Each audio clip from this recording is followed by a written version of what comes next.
Yo what's up guys, welcome back to the new video. आज हम दो आईएसआई का कंपैरिजन करने वाले हैं, दो इंडिया की आईएसआई पाकिस्तान की। देखते हैं कौन सी ज़्यादा अच्छी हैं। Let's started. एजेंसीज है। ये एजेंसीज दुनिया भर में से अलग अलग देशों और जगहों की इंफॉर्मेशन से जुड़े काम जैसे गैदरिंग्स, प्रोसेसिंग और एनालाइजिंग को अंजाम देती है। ये एजेंसीज नेशनल सिक्योरिटी को मेंटेन करते हुए अपने देश की सुरक्षा में बड़ी भूमिका निभाते हैं। ये एजेंसीज इकोनॉमिक, पॉलिटिकल और मिलिट्री से भी जुड़ी होती है।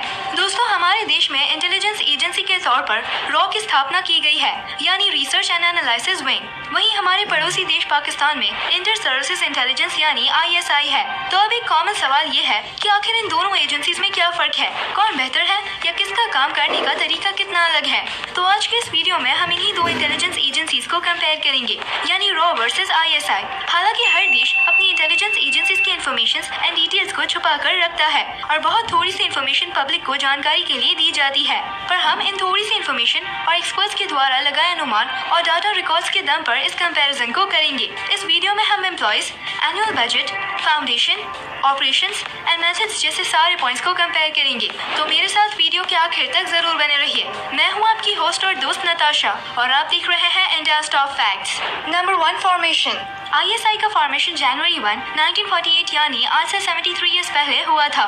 इसका हेडक्वार्टर वर्तमान में इस्लामाबाद, पाकिस्तान में मौजूद है। वहीं रॉ को आज से 52 ईयर्स पहले 21 सितंबर 1968 में फॉर्म किया गया था। रॉ का headquarter CGO complex, new Delhi, India में स्थित है। Number 3, history. साल 1947 और 48 के बीच हुई इंडिया पाकिस्तान के बीच के वॉर में पाकिस्तान को इंटेलिजेंस गैदरिंग्स, शेयरिंग्स और आर्मी, नेवी और एयरफोर्स के बीच कोऑर्डिनेशन रखने में काफी दिक्कतों का सामना करना पड़ा था, जिसके बाद उन्हें यह एहसास हुआ कि उन्हें एक बेहतर इंटेलिजेंस एजेंसी की सख्त जरूरत है और इसीलिए इंटर सर्विसेज इंटेलिजेंस को साल 1948 में बनाया गया। ISI को संभालने का काम 3 मेन मिलिट्री सर्विसेज के ऑफिसर्स को मिला ताकि इंफॉर्मेशन कलेक्शन में आसानी हो।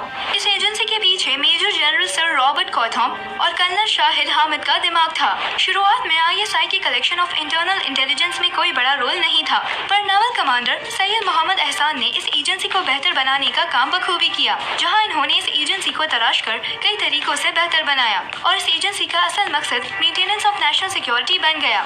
वहीं रॉ के निर्माण से पहले ओवरसीज इंटेलिजेंस कलेक्शन की जिम्मेदारी इंटेलिजेंस ब्यूरो यानी IB के हाथों में थी, जिसे ब्रिटिश राज के द्वारा बनाया गया था। साल 1947 यानी इंडिया के इंडिपेंडेंस के बाद इंटेलिजेंस ब्यूरो के फर्स्ट इंडियन डायरेक्टर संजीवी पिल्लाई को बनाया गया।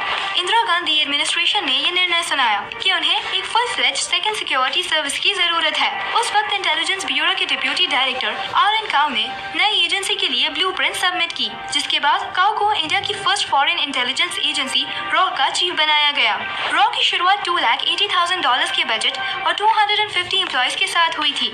Number 4, employees. ISI की कुल 10,000 के करीब ऑफिसर्स मौजूद है। हालांकि एक्यूरेट नंबर नहीं है, पर एक्सपर्ट्स के अकॉर्डिंग ISI में इतने एजेंट्स मौजूद है।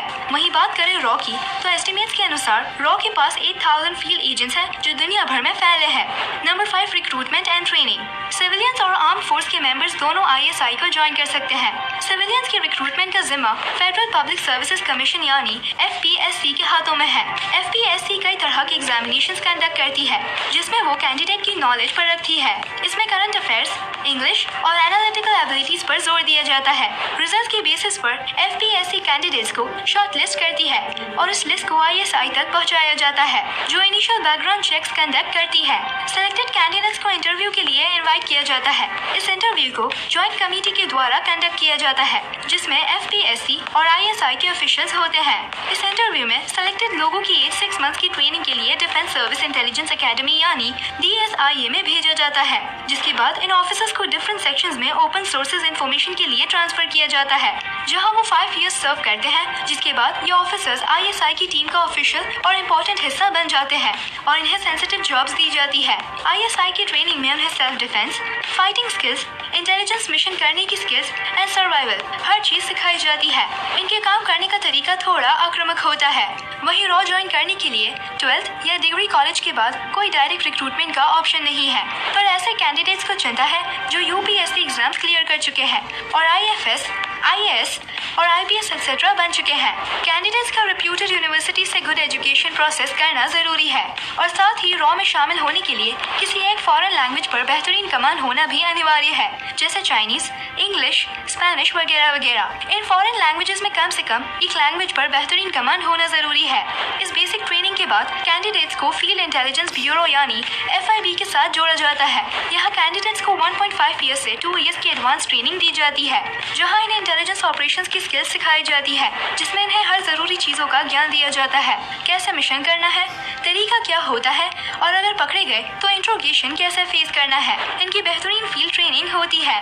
रॉ कैंडिडेट्स को सेल्फ डिफेंस से कई तरीके सिखाए जाते हैं और खासकर इन्हें क्रव मागा सिखाया जाता है, जो एक मिलिट्री सेल्फ डिफेंस और फाइटिंग सिस्टम है, जिसे इजरायली डिफेंस फोर्सेस के द्वारा भी प्रैक्टिस किया जाता है। फील्ड एंड आर्म ट्रेनिंग के लिए कैंडिडेट्स को इंडियन मिलिट्री एकेडमी में भेजा जाता है।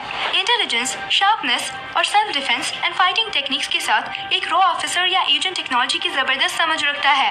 रॉ के काम करने का तरीका सीक्रेट और लॉन्ग टर्म प्लानिंग के साथ होता है। Number 6, places of operation.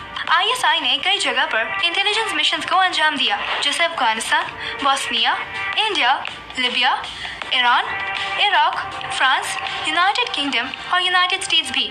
ISI al Qaeda और तालिबान के मिशन में भी शामिल थी। वहीं रॉ ने South Africa, Senegal, Afghanistan, Bangladesh, China, Iran, Malaysia, Maldives, Myanmar, Nepal, Pakistan, Sri Lanka, तुर्की, बेल्जियम, जर्मनी, इटली और कनाडा में भी कई मिशंस किए हैं। रॉ ने ओसामा बिन लादेन को पकड़ने में भी US की मदद की थी और काफी ज्यादा हिडन इन्फॉर्मेशन प्रोवाइड की थी। US इंटेलिजेंस के अनुसार रॉ कई और एजेंसी से ज्यादा रिलायबल साथी है। Number 8, budget.